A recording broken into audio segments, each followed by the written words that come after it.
Well, every day around this time we have the privilege to be able to share a daily devotion together, and of course with the weather outside being a lot colder this morning, it feels a lot like Christmas, and it's beginning to look a lot like Christmas around our house as we put up our Christmas tree yesterday, decorated the house with lights, garland, and yes, of course, a couple of manger scenes.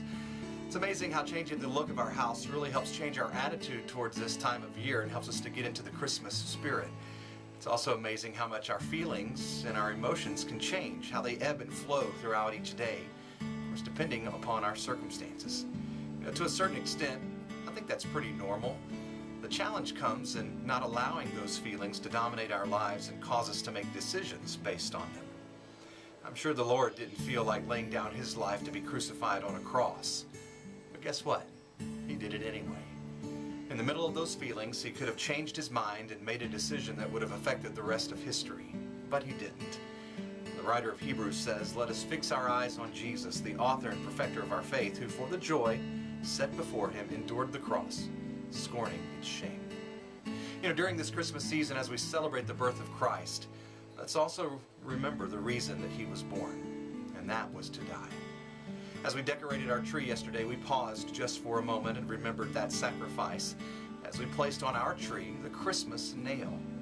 If you've never heard of this, it's what you read as you place the ornament, which is a large nail representing the spikes used to crucify Jesus, on the tree. And this is what you read as you do that. This is the Christmas nail. It is to be hung on a sturdy branch, a branch near the trunk, a branch that will hold such a spike without being noticed by well-wishers dropping by to admire one's tinseled tree. The nail is known only to the home that hangs it, understood only by the heart that knows its significance.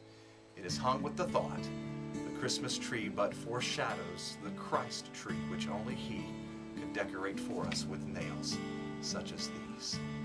That's what Christmas is all about, remembering why Jesus came. For God so loved the world that He gave.